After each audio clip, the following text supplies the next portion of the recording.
All right, everybody, we are back. It's Ashley Kirkwood with the Currency of Confidence podcast. And today I am talking to all my service-based entrepreneurs. Today's episode will go over 3 ways for increasing sales for your service-based business.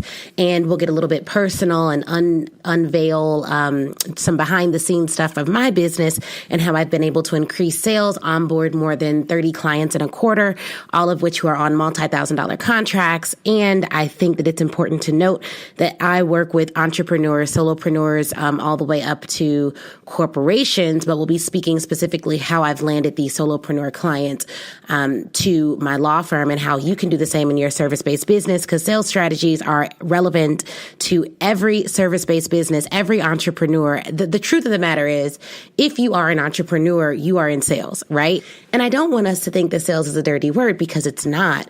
But what we have to see ourselves as is we are essentially in the business of sales, but more importantly, we're offering a service that people can benefit from if you are. If you are not, then it's fraudulent. But if you are, there should be no problem with you telling different people about your business.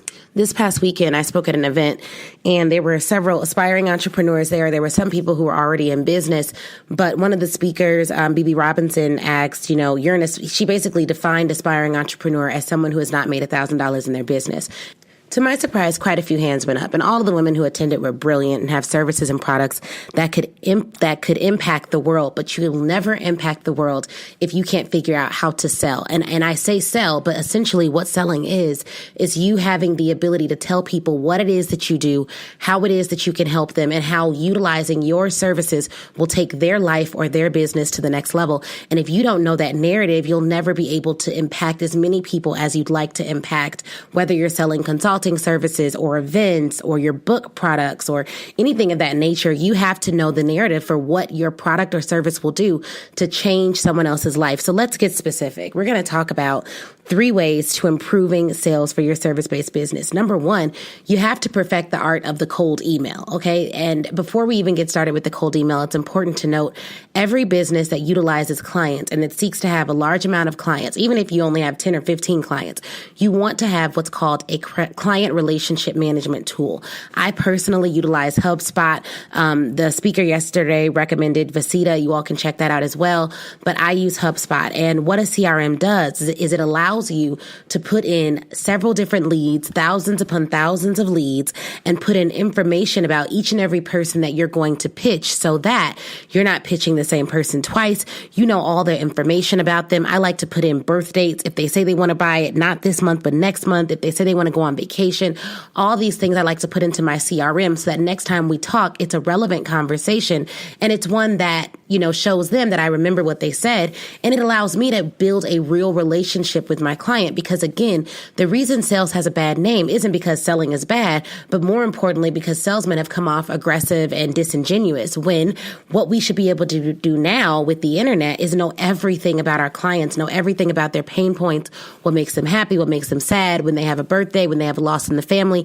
We should know those things due to the power of social media and the internet. So you got to get your CRM together. So if you don't have one, that's where I would start. Get you a client relationship management tool together.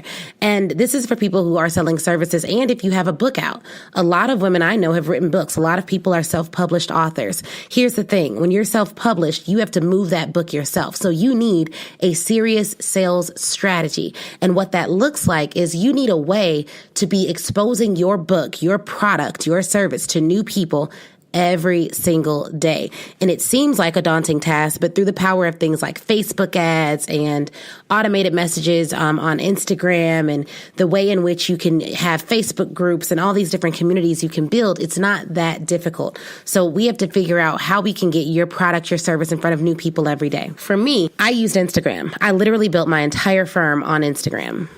How do you do that? How do you build a law firm on Instagram? Essentially, you would want to position yourself as an expert in the particular area of law that you're practicing. One thing I noticed pretty early is when I first started out, I was going to service a lot of different people. I was going to basically work with startup companies, entrepreneurs, influencers, all of these different groups, which don't coincide. There are influencers who don't consider themselves entrepreneurs. There are startup companies that don't relate to the solopreneur. And so I realized very early on that my target target audience was far too broad. So tip number one, you want to have a CRM. You want to be able to do these short, cold emails, but you also want to have a narrowed down audience. You have to narrow your audience. And you need to do all of this before you even start sending out emails, because if you are talking to everyone, you're talking to no one.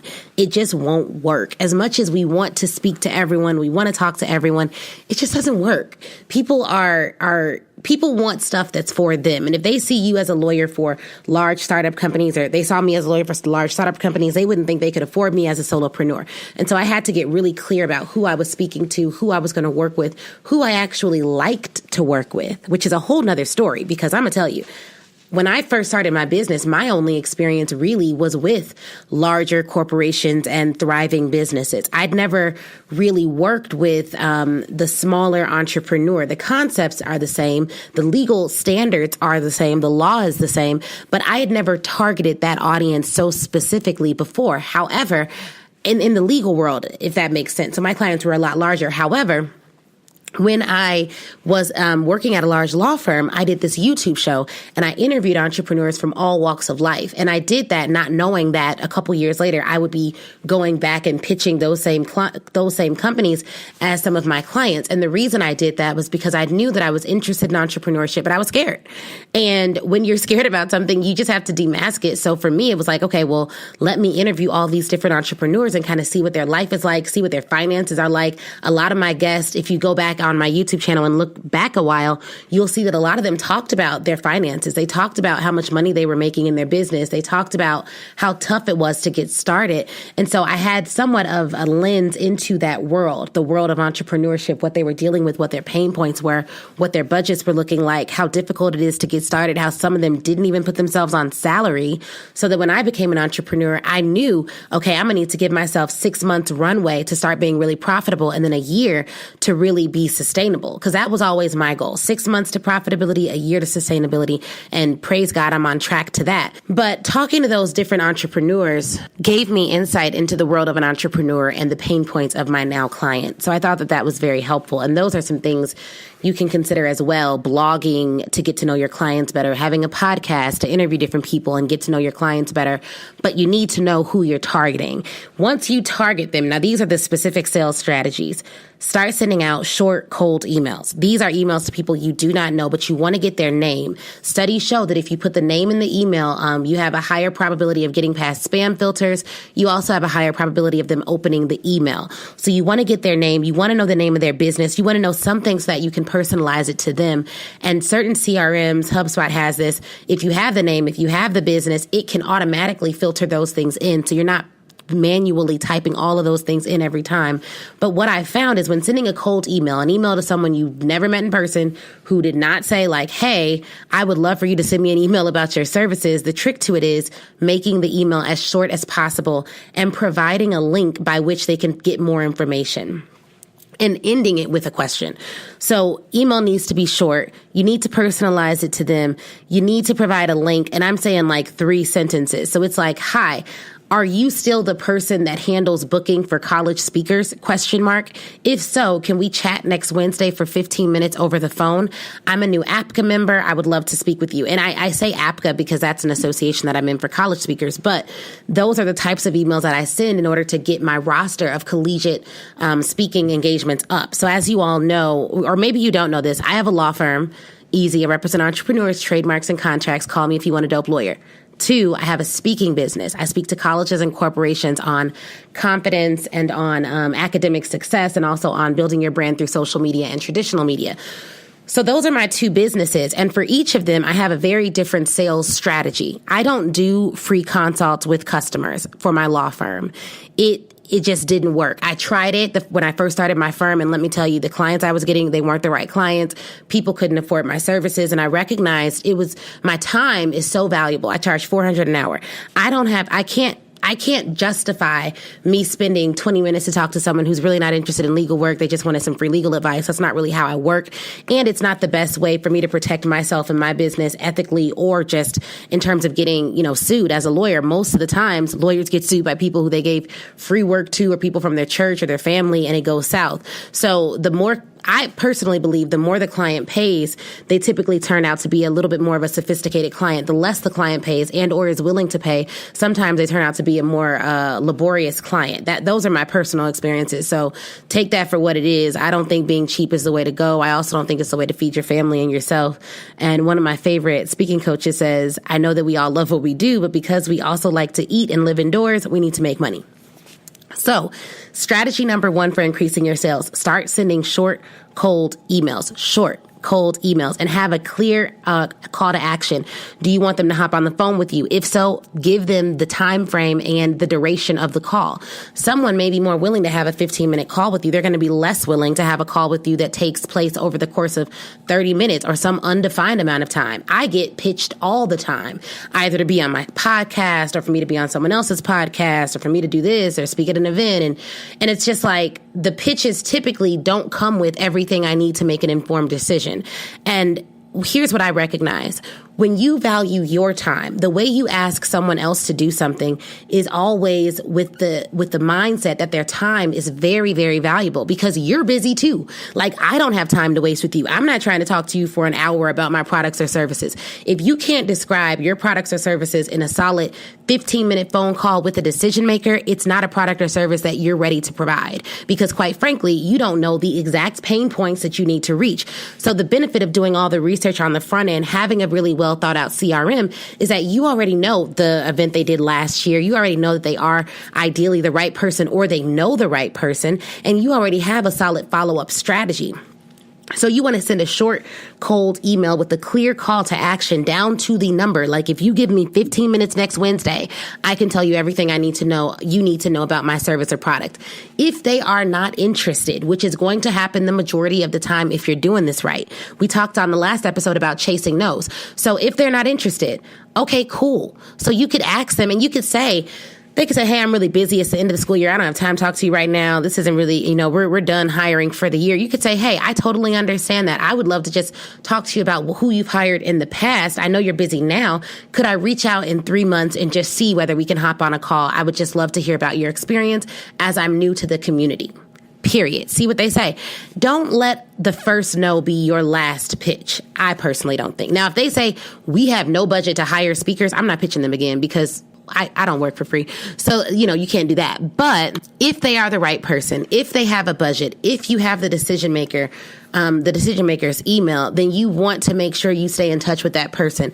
And if they say no to the sale, great. Find out when their birthday is, mail them a birthday card to their office, find out something that matters to them, send them something that can be benefit to them only without asking for anything else, because then you're going to really show them that you're willing to wait, you're willing to build the relationship, and you're a true consummate professional. So you don't want to be a sleazy salesman. You want to You have something to offer them. The reason I see a lot of businesses fail at the sales game is, one, they don't have their materials together. So I've had people pitch me on being my assistant. I'm in the process of probably bringing on 2 more people by the end of the year. So by the end of the year, I'm hoping to have a team of between 4 to 5. Right now I have a team of 3. And people will email me and say, hey, I saw your listing. What are you looking for? Well, one, I think you can find out who I'm already using, see what that person does for me, maybe even reach out to that person, figure out what I'm looking for. Because if you are bringing someone on as an entrepreneur, you're probably super busy. You don't really have time to coach them through it. Now, there are other ways to do it. Like, that's not the worst of it. I think the worst of it is when I ask for a website or a price sheet or anything of that nature and people don't have it. So be prepared for that person to say, you know what, I am interested. Do you have video? I've had people say, look, I'd love to learn more. Where can I find your website?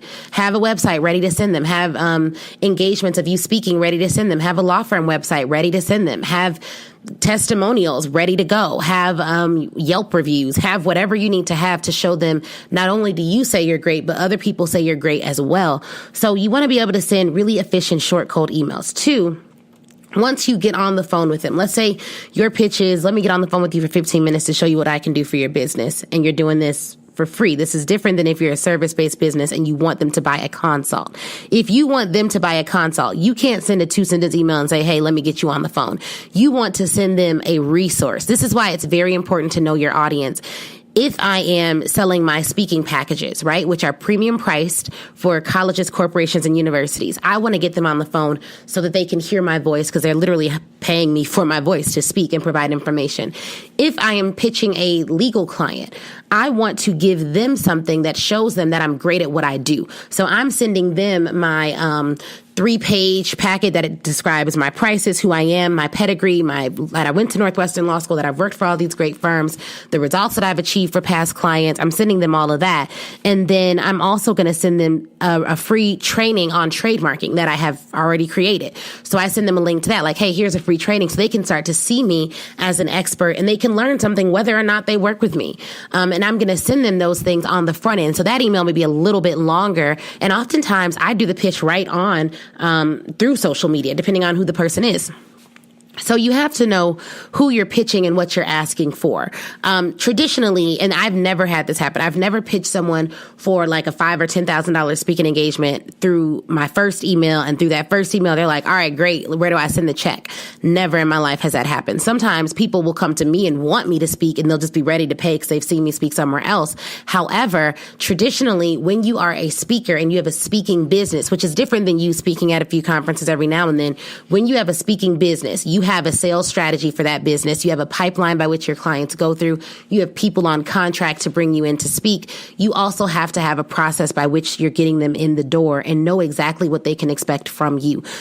So hopefully that's very helpful. But if you are someone who doesn't do free consults, right? You have $100, $200, $300, $1,000 consultations, and you're trying to sell those things, you're going to have to give them something like a free resource, invite them to your live video streaming so they can kind of get a sense for whether you're good or not. And you're going to have to identify for them the weaknesses they may have in their business, even if they don't know it. So I don't sell profitability. So I don't say like, hey, you book me to be your lawyer, you're going to make another $1 million this year. It's possible. But that's not what I sell. I'm not a profit strategist. So I'm selling something your business needs so it doesn't get shut down. You like your business, you want to keep your business, work with me.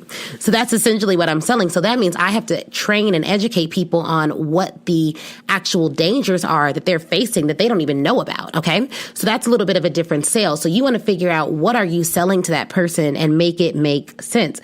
But 2, when you get them on the phone to have this 15-minute call, the only way it's going to be a 15-minute effective and efficient call is if while they are on the phone, you learn more about them than you could have ever learned by looking through their LinkedIn. You're not asking them questions that they know that you could find easily online. You're not asking them where their school is located. You're not asking them any of that.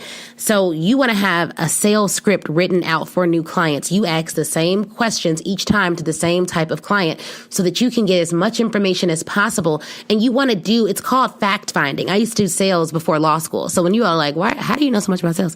I did sales before law school. I had to sell myself to get in law school. Okay. So you can check out the first episode to learn more about that. But I love sales, right? That's what I love to do. So you want to have a sales script and you want to have, they call it in the sales world when we're being trained as sellers, they called it the fact finding part of the sales call. You want to have a deep, intensive fact finding portion of your sales call before you ever open your mouth to say, well, let me tell you a little bit about me. The reason people get it wrong, they get on these sales calls, they tell them all about them. You don't know anything more about the client than you knew before you even got on the call. It's a golden opportunity to get a potential client on the phone. Ask them everything you need to know. Figure out where their apprehensions are and then have a clear call to action at the end of the call. Either you want to schedule another call, either you want to move forward. You want to figure out what it is that could get you over the hump to get the contract signed. And in the speaking world, there's times when a client may say, oh, I'm not ready to put you I typically say, like, should I hold the date? And if they say, oh, I'm not really ready to have you hold the date just yet, I may follow up and say, okay, great. Look, I see you have this conference in July. I'm available on that date. Typically, my rate is X. I'm happy to come down and do it for this amount because I know that if you and your students hear me speak, there's no way you'll invite me back once. What's your differentiating factor? For me in speaking, it's that I've never been invited to speak for a large organization only once after speaking there, ever. It's just not happened. If you're paying me to come and speak, I come, I show up, I show out, I deliver, and you're inviting me back next year. That's what it is. Or if you don't have it next year, you refer me to a friend. But I've never spoken somewhere and they're like, that didn't go well. This is our last time hiring you. Absolutely not.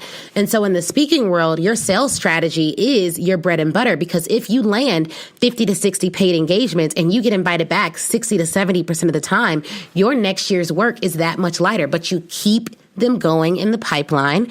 And as your demand grows for your time, your prices increase and you're able to be even more profitable in the speaking world. So if you all are listening and you're like, oh my God, this is gold, I need to be at your next speakers training, you should attend. I'm doing one June 25th. Fly in. Even if you're not in Chicago, fly in, come meet us. We had someone who flew in for the last one. She thought it was well worth it. You can go to the AshleyNicoleShow.com under events, click on the tab for attend, speak your way to cash. You'll see all these amazing review videos. We would love to have you.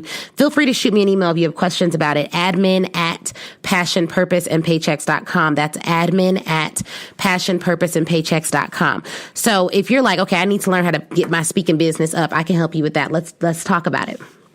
But back to the sales script, your phone sales script, you want to have fact-finding questions. Okay, that's your first 5 to 10 questions. You're learning everything about their pain points. If you had a magic wand and you could change one thing, what would it be? How long have you been with the university? What changes have you seen in this new technological area that you want your students to know about? What piqued your interest and actually made you take the call with me today? Was there anything that you saw on my website or in my speaker sheet that I sent over that you were particularly interested in? Typically, people who agree to take your call are going to click on your links. They're going to have looked at your website. They may have even Googled you and seen you for me, they may have seen me on television and been like, oh, this girl's legit. So you want to figure out what it is that piqued their interest. Why? Because they are the ones who took time out of their day, they'd never met you before in life, and they got on a call with you. So you want to figure that out, what piqued their interest, because for your next pitch, maybe you make that thing that piqued their interest an even bigger part of the equation. Okay. So get your sales scripts together. There's several online. I actually have one. Email me and we'll talk about how you can get that one. But the sales script needs to be tailored to you. So you want to have 5 fact-finding questions, and then you want to transition. I even write out my transitions into the part of the interview where you're like, okay, great. Based on what you're saying, it sounds like you would like this particular session that I'm offering. Here's what I'd like to do. I would love it if I told you a little bit about how I work with past clients and who my past clients are, and then you could let me know how you would like to move forward. And you ask them a very specific question at the end. Do you have an event? During your fact-finding questions, you're like, hey, you're going to find out in the fact-finding portion what it is that they could potentially use you for. So you want to know if they have any events that aren't posted online. You want to let them know you've looked online and seen that they have a conference coming up in July.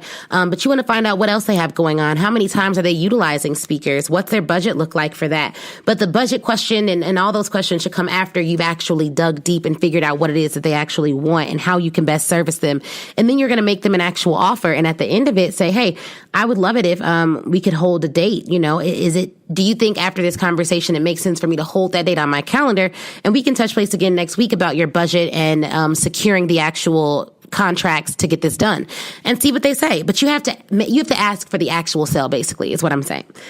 So make sure you do that. Now, the third thing you can do to increase your sales is you could hire someone to do a lot of this. Not the calls, but you could hire someone to help you source. So once you have identified very clearly who your market is, when I was pitching colleges, I knew I needed to get a list of all the colleges. Okay, great.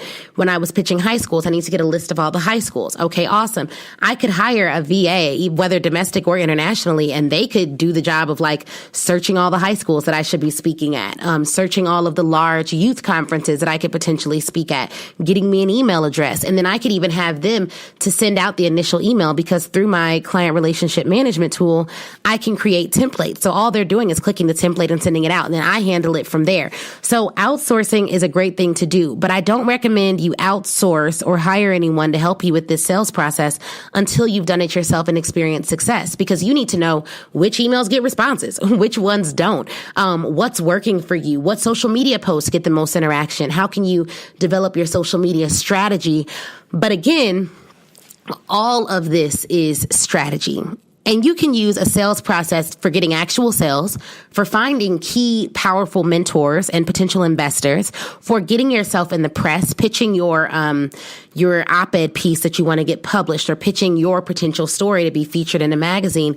So you can use a sales process for anything, but you need a sales strategy.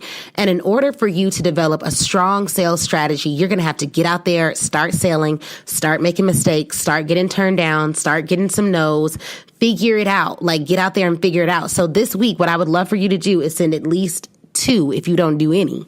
Cold sales emails for your business. People you want to work with, people you want to collaborate with, people you want to be your client. Send them some cold emails. Create value really, really early and see whether you can get them on the phone to try out your sales script. These things are not new things. There are a lot of people who are experts in the sales world. Most people who are trained in sales have a similar process that they follow. Everyone has different email templates that work for them. Your email templates should reflect your brand. If you have a really fun, engaging brand, maybe you have more exclamation points than other people who are pitching something that's a little bit more serious, more mundane. So it's up to you. But the reality is I did not make money in business without having a sales strategy. I'm telling you, my first $15,000 month came from having a deliberate sales strategy where I was putting my business in front of new people every day. I was having conversations with my ideal audience. And yes, I got a lot of no's, way more no's than yeses. So if I brought on 25 clients and helped over 75 businesses in Q1, imagine how many people I pitched and just didn't respond or told me no or were rude or mean or were like, oh, I can't believe you're messaging me. But at the end of the day, no one cares about that. Like, I don't care about being told no. I don't care about any of that. If you're telling me no, then I can't help you. You're not my ideal client, whatever. Or maybe you are, and maybe you just don't know it yet. But the reality is you cannot let no be the reason why you're not going after the clients that you want, why you're not doing what you want to do to move your business to the next level. So this is Ashley Kirkwood with the Currency of Confidence. If you loved this episode, let me know. Give me a review on iTunes. Let me know how it's helping your business. Follow us on Instagram at The Currency of Confidence. Join my list. If you aren't on the A list, what is up with you? Text Ashley to 66866. Again, that's Ashley, ASHLEY, to 66866, and have you a confident Monday. And I'll talk to you next Monday. Let me know if you have any suggestions about what we should cover. I love getting suggestions, and I'm happy to talk more about different things or do a Q&A and open up about my business. So let me know. Send me your question. I'd be happy to answer it on air. Enjoy your day, guys. And remember, if you are going to come to Chicago June 25th, I want you to be here for Speak Your Way to Cash. It is going to be an event where I teach people how to get press and increase their paid speaking engagements. And it is a phenomenal workshop. Head on over to passionpurposeandpaychecks.com. Under events, the sub page is called Attend SYWTC, Speak Your Way to Cash. And I'd love to see you there. If you want information on the event, you can go right now to bit.ly/SYWTC, which stands for Speak Your Way to Cash. All right, guys, I'll talk to you soon. And don't forget, join that list. Text Ashley to 66866. Have a confident day, and I'll talk to you next Monday.